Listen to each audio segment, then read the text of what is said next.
Dia 12 de agosto de 2021. Continuando o nosso estudo aqui, gente. Estamos agora entrando no capítulo 5 deste livro maravilhoso de Joel, que é a realização da unidade, tá? Então, antes de iniciarmos o capítulo 5, tá? Onde vamos falar algumas coisas que realmente andam acontecendo, assim, algumas coisas fora do comum, né?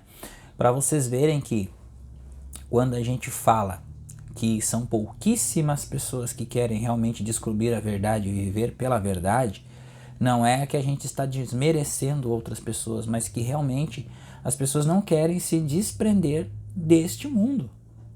Então, quando se fala que há um trabalho, que há uma forma diferente, pouquíssimas pessoas se manifestam dentro de um grupo, outras têm vergonha porque tem os medos, tem as suas sombras psicológicas, tem todo o contexto e tá tudo certo. Cada um tem um tempo de se desenvolver, cada um vai ter um tempo de colocar isso em prática em alguma encarnação, né? Vai passar essa, vai passar outra e a outra e a outra e assim por diante. Porém, este mundo ele está sofrendo transformações. As últimas notícias que a gente vem, que chegam até nós, né?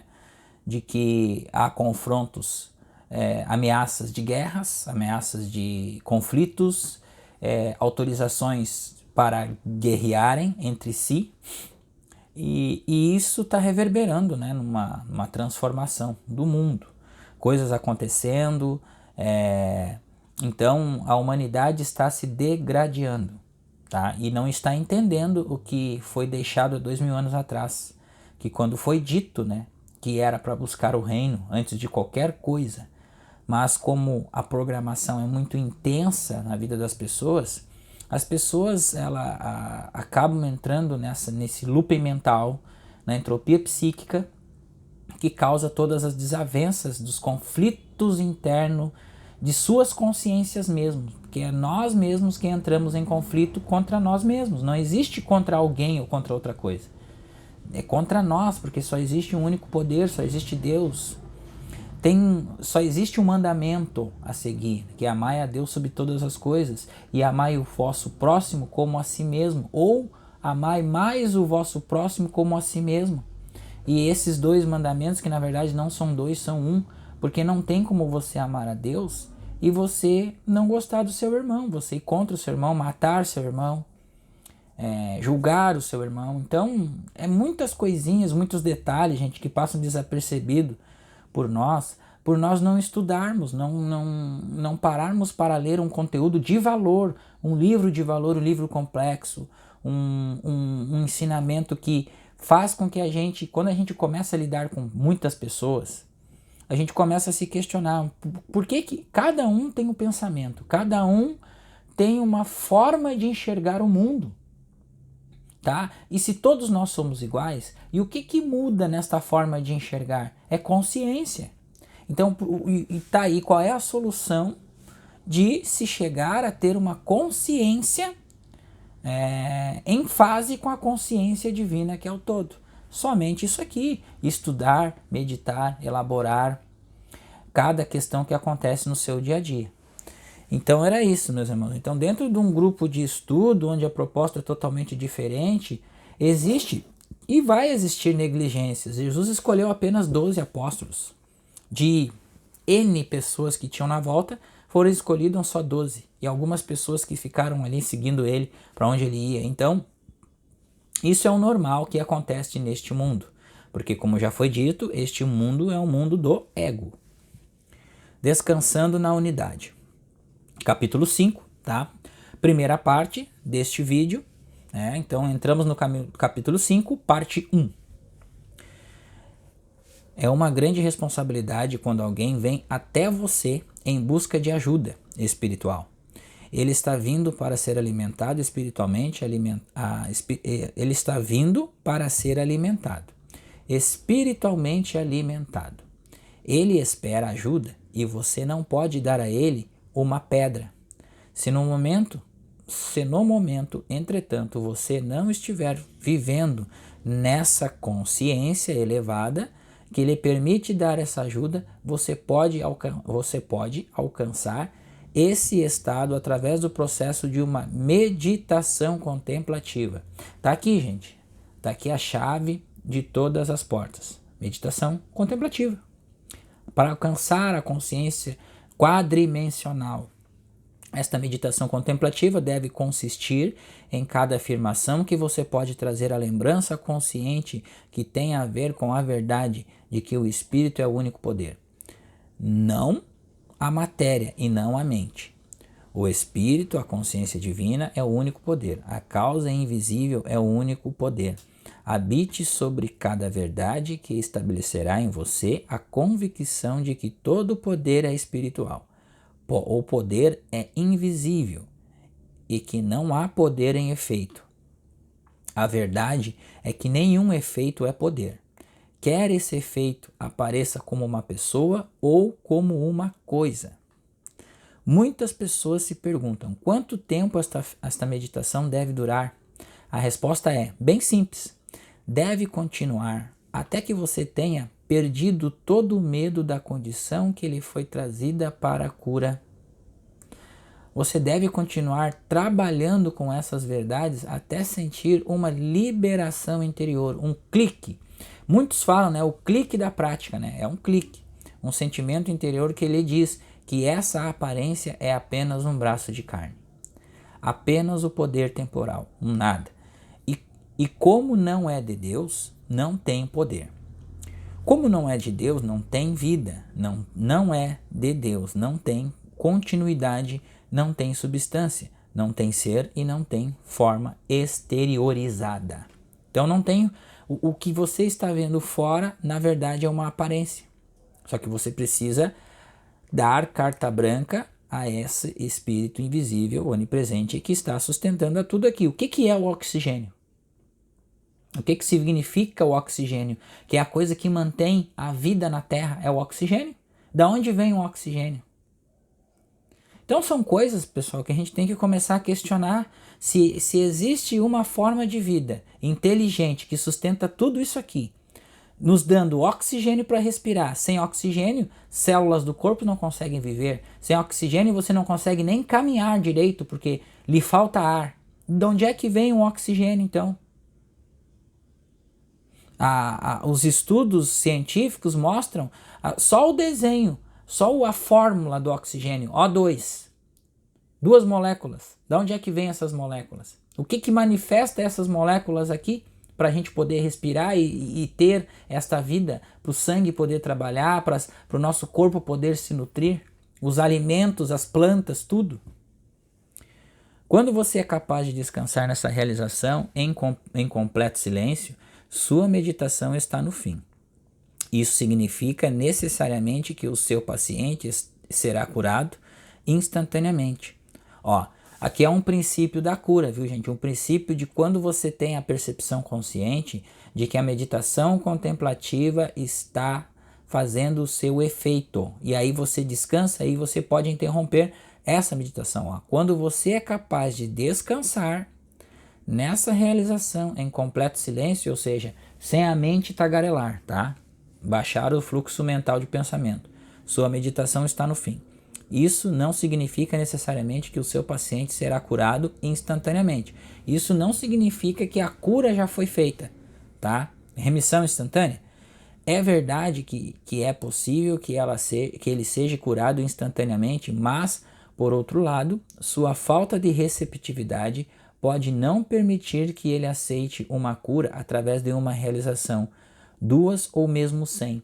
Se a pessoa não estiver disposta a aceitar a verdade, a pessoa não é curada. A pessoa pode ter uma melhora e depois ela manifestar de novo. Por isso que o Joel desistiu de curar. Porque ele curava a pessoa, ele descriava a doença, a pessoa criava. Ele descriava, a pessoa criava. Curava, voltava. Curava, voltava. Até onde vai isso? Então ele decidiu ensinar isso para as pessoas, que as pessoas praticassem isso com elas mesmas. É um exercício isso. Né? Baixar os fluxos dos pensamentos mentais humanos. Solo fértil. Subtítulo deste mesmo capítulo, tá? Solo fértil. Muitos fatores entram na cura que tem a ver não tanto com você como um praticante, mas com os seus pacientes. Às vezes eles têm estado agarrados às suas condições, portanto, por tanto tempo que não podem libertá-las ou desisti-las de ir, ou deixá-las ir. Vou ler de novo aqui para ficar mais elucidado. Às vezes eles têm estado. Vou repetir a leitura aqui. Ó. Solo fértil. Muitos fatores entram na cura que tem a ver não tanto com você como um praticante. Então quer dizer que na cura não tem nada a ver com a gente, não tem nada a ver com o Roberto, com a Patrícia, não tem nada a ver com isso, não tem nada a ver, tá? Mas com seus pacientes, ou seja, com a pessoa que está querendo a cura e ela basta que ela esteja receptiva ou não para receber a onda espiritual. Às vezes eles têm estado agarrados às suas condições ou às crenças, né? Por tanto tempo que não podem liberá-las ou deixá-las ir. Então, se a pessoa é agarrada na doença, agarrada na crença, ela não pode nunca ser curada. Para ela ser curada é preciso dar aquele caso que eu contei no vídeo passado, que a pessoa tomou um remédio, um efeito placebo, foi um remédio que o médico deu para ela, que ela acreditava que curava o câncer e no fato ela se curou. E depois ela estava tão agarrada na crença dela que o câncer era incurável, que ela viu uma notícia, um escrito na revista, e ela morreu depois de 48 horas. Simples, ela ficou agarrado no problema, ficou agarrado na doença. Ela não acreditou que ela pudesse ser feita uma cura. Às vezes também uma pessoa não está realmente querendo de todo o coração Deus ou o reino de Deus, mas tem apenas o desejo de se livrar de sua dor. E nenhum objeto maior do que tornar-se livre o mais rápido possível para sair e ser um ser humano novamente. Tais casos nem sempre são quebrados fácil ou rapidamente. Às vezes há uma rebelião absoluta à verdade em seus pacientes que você pode nunca descobrir. O que é isso aqui, gente? São coisas que na verdade são despertadas às vezes nas pessoas. Ira, quando as pessoas escutam alguma coisa parecida, elas já confundem. É o fato da pessoa não conhecer os princípios da verdade. E aí há um julgamento sobre isso. Então há um julgamento relacionado à religião, há julgamentos relacionados... Então isso é uma coisa que já sempre existiu no mundo, esta prática. Os orientais, os hebreus, povo hebreu, a educação, parte dos ensinamentos que Jesus recebeu, foi baseado neste contexto. Por isso que ele foi mestre dos mestres, porque ele dominou totalmente a sua mente humana. Muitas coisas diferentes acontecem na consciência de uma pessoa muitas coisas diferentes acontecem na consciência de uma pessoa que tornam impossível para você saber por que ela não responde, mesmo depois de você ter tido a certeza interior de que ela está curada. Se ela for paciente o suficiente e você for paciente o suficiente, finalmente uma cura será realizada. Mesmo assim, por mais estranho que pareça, pode levar 1 ou 2 anos antes que um paciente volte para lhe falar sobre isso.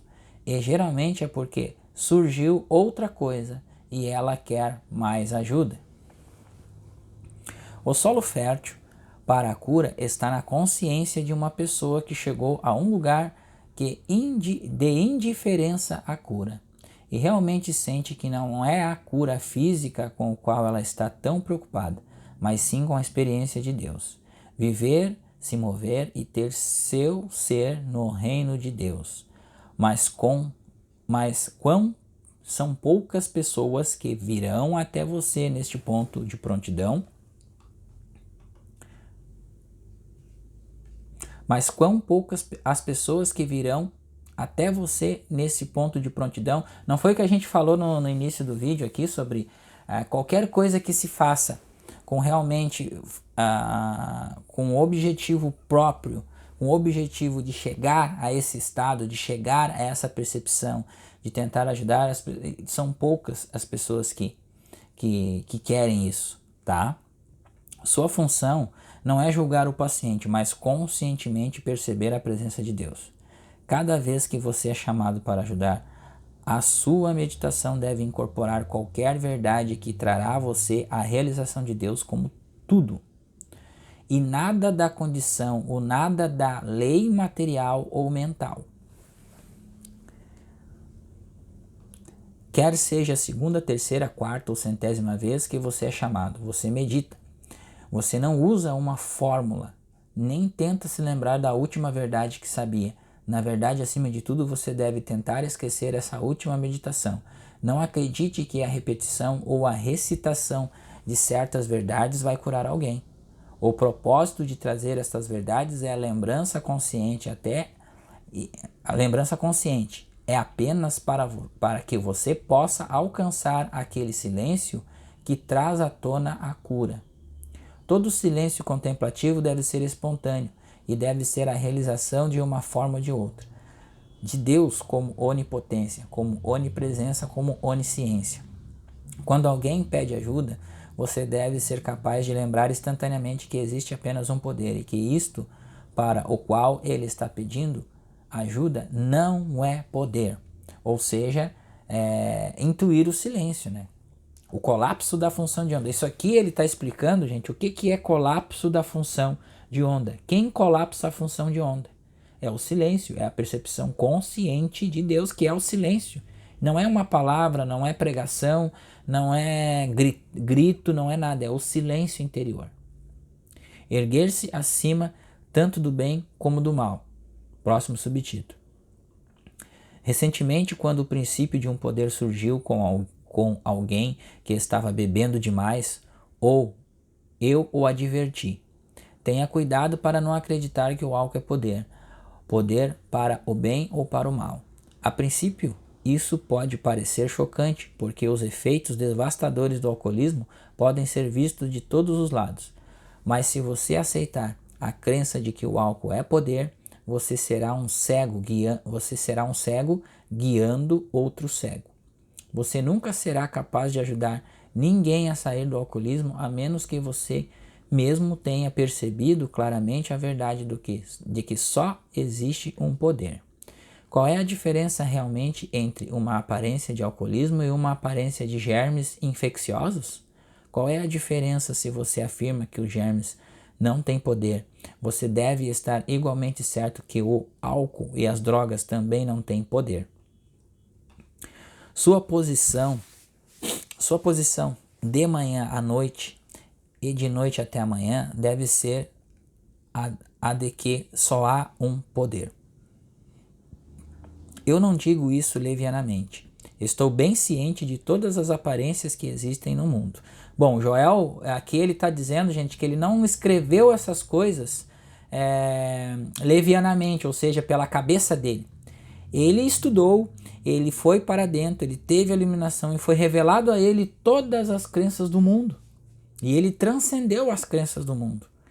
Conheço todas as reivindicações de poder que existem, mas digo a você que para viver a vida espiritual você deve chegar ao ponto em que Adão e Eva estavam antes de terem comido o fruto da árvore do conhecimento do bem e do mal, antes de serem expulsos do jardim do Éden. Vou ler de novo. Eu digo a você que para viver a vida espiritual, você deve chegar ao ponto em que Adão e Eva estavam antes de terem comido do fruto da árvore do conhecimento do bem e do mal, antes de serem expulsos do jardim do Éden, ou seja, no paraíso, que é a morada de Deus. Todas nossas discórdias têm a ver com a nossa crença de que sabemos que o que são coisas boas e o que são coisas más. Mas não existe coisas que sejam boas e não existem coisas que sejam más. Deus é a substância de todas as formas e por isso não existem formas más em todo o mundo. Quer você esteja pronto para aceitar ou não. A verdade é que também não existem boas formas. Existem apenas as formas de Deus. Formas que não têm opostos. Que não são então... o que são então estas formas que contemplamos com os olhos? Conceitos conceitos que foram gravados em nossas mentes pela crença no bem e no mal. Bom, aqui é o seguinte: ondas eletromagnéticas.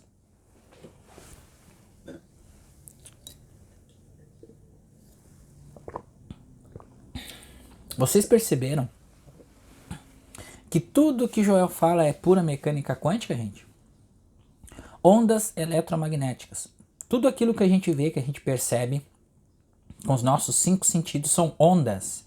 Que quando a gente enxerga algo, que a gente está enxergando aqui um computador, eu estou enxergando um computador, esse computador tem uma forma, está sendo informado que é um computador, é matéria, tá? Isso está sendo codificado pelo meu cérebro e eu estou sabendo conscientemente que isso aqui é um computador, mas na verdade ele é uma onda eletromagnética aqui, não existe o computador.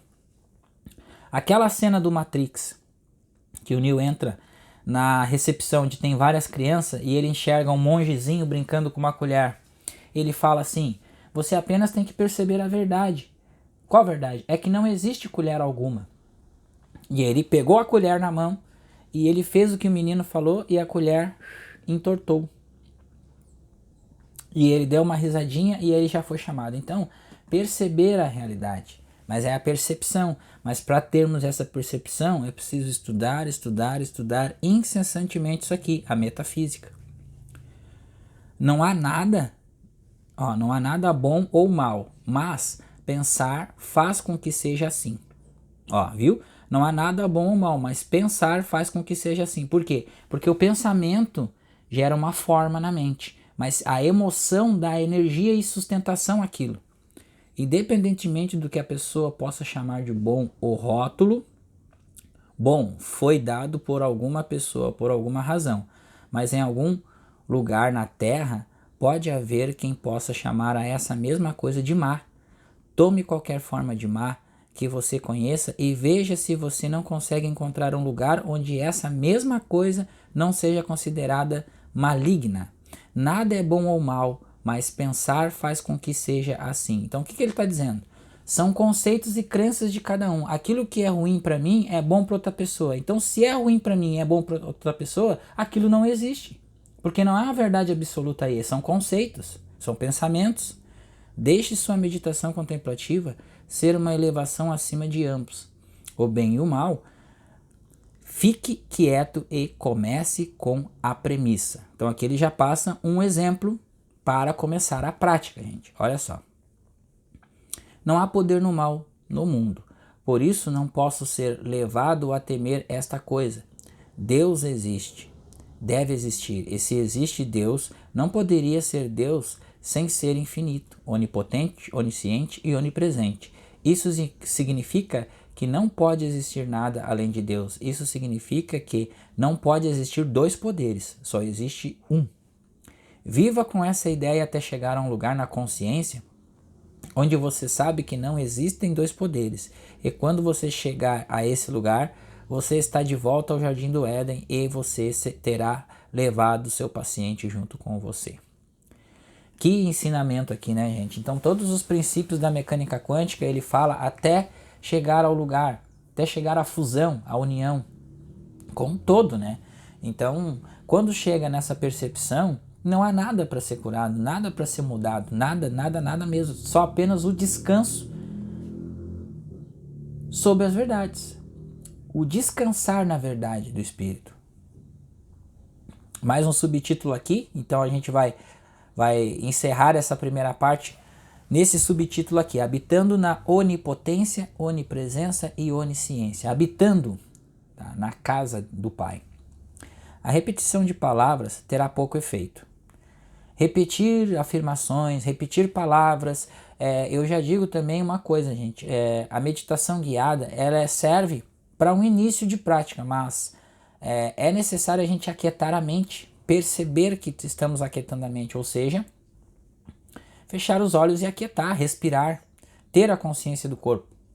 Você deve levar as palavras à sua consciência. Olha só como é fato que eu estou dizendo. Você deve levar as palavras à sua consciência e deixar que a profundidade do seu significado seja revelada.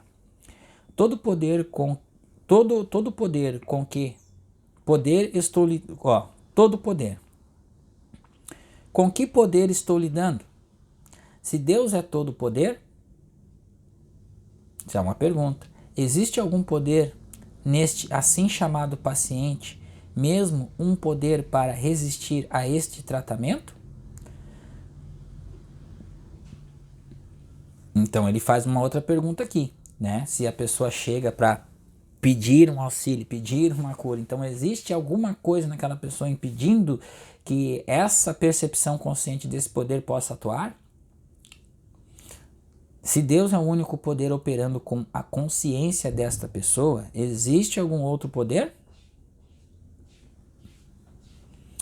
Existe algum poder no que o mundo chama de doença ou inimigo? Então aqui ele faz uma outra pergunta.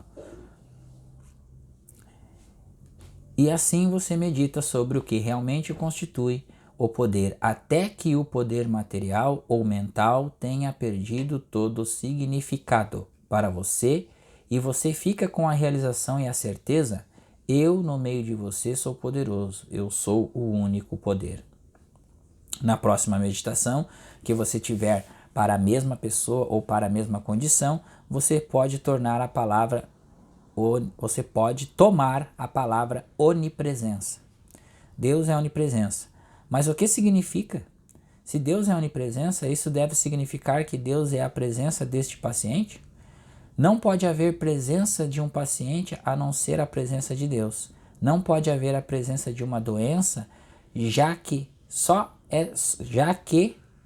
Deus é onipresença e Deus é espírito.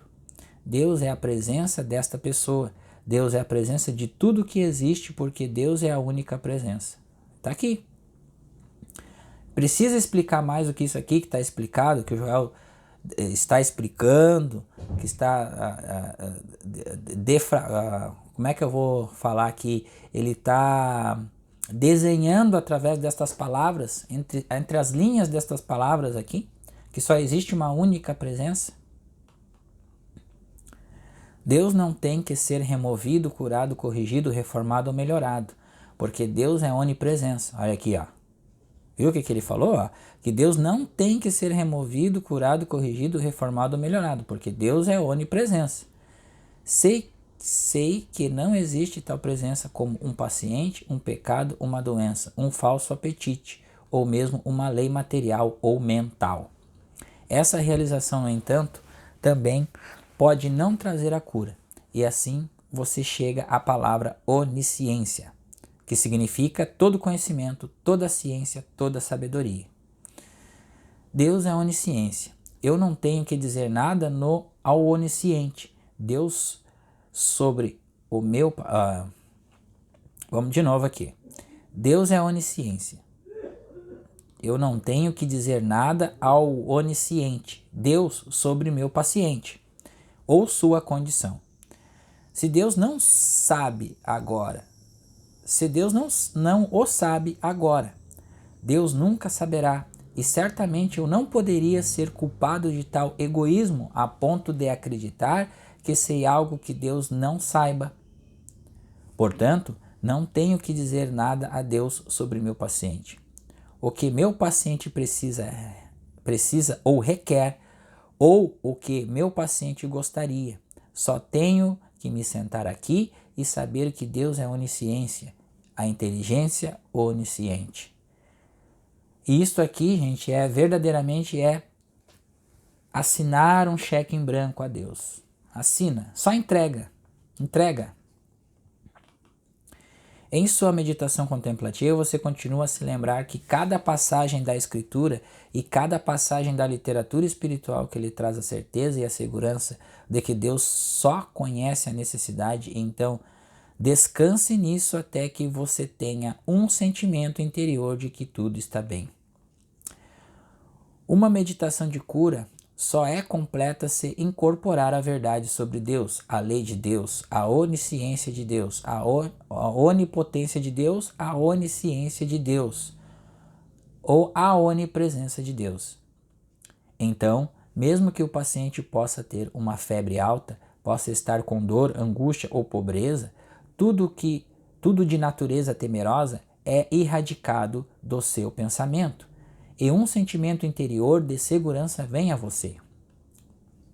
Este é o Filho amado de Deus. O que então tenho a temer? Existe um Filho de Deus fora do reino de Deus? Ou estou sendo enganado pelas aparências? Deve ser aí que reside a dificuldade. Eu fui enganado a acreditar nas aparências porque meus olhos e meus ouvidos testificam uma individualidade fora do reino de Deus. Então a gente encerra por aqui este estudo de hoje. Então nós vamos dar uma analisada aqui nesta última reflexão que ele fala. Tem uma cena que, de novo, né, o filme Matrix, né, gente, que é o filme a ser estudado por todos. Quem somos nós e o Matrix? Mas vamos falar do Matrix. Quando o Neo ele é desentubado da Matrix, ele está lá, ele sofre uma catarse e ele se acorda com dor nos olhos. E aí Morfeu fala para ele o seguinte: você nunca os usou. Por quê? Porque nós temos a percepção desta vida material.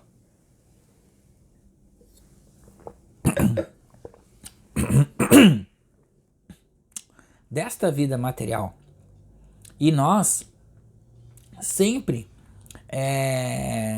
estamos presos à imagem e o sentimento que a gente está preso aos 5 sentidos que nos prendem aqui. E a inércia mental que nos prende aqui. A gente está vendo acontecer, a gente está vendo a coisa se manifestar. Está acontecendo, a gente está vendo. Mas, e por trás daquilo ali? Realmente, quando a gente olha para um caixão, uma pessoa que está morta, e a pessoa, todo mundo diz, né, a pessoa foi embora, aí o padre vai dizer ali, ó, ele vai descansar, ele vai pro paraíso e vai ter um descanso eterno. Como assim descanso eterno? Quem é que morreu? Morreu o corpo biológico, mas o que estava dentro daquele corpo está vivo, está em outra dimensão, está vivo. Entende? Mas o nosso sentido humano de analisar é que a pessoa morreu, que a pessoa não existe mais, agora tudo acabou, né? E quando nós dormimos de noite, para onde é que a gente vai então? Se a gente dorme, é a mesma coisa. Só que, porém, ele vai dormir nesta dimensão eternamente, ele saiu daqui, tá? Mas quando nós nos deitamos na cama, nós também temos um momento de 5, 6 horas que a gente está fora daqui. Só que a gente tem uma percepção consciente que fica nos protegendo, a eventualidade de algum barulho a gente já acorda, alguma coisa que a gente já liga aos sentidos novamente. Que é que tudo que controla isso, essa percepção, é o cérebro reptiliano. A partir do momento que a gente transcende, que a gente começa a transcender para o neocórtex, a gente começa a retirar o véu desta ilusão. Então ficamos por aqui, gente. Eu vou...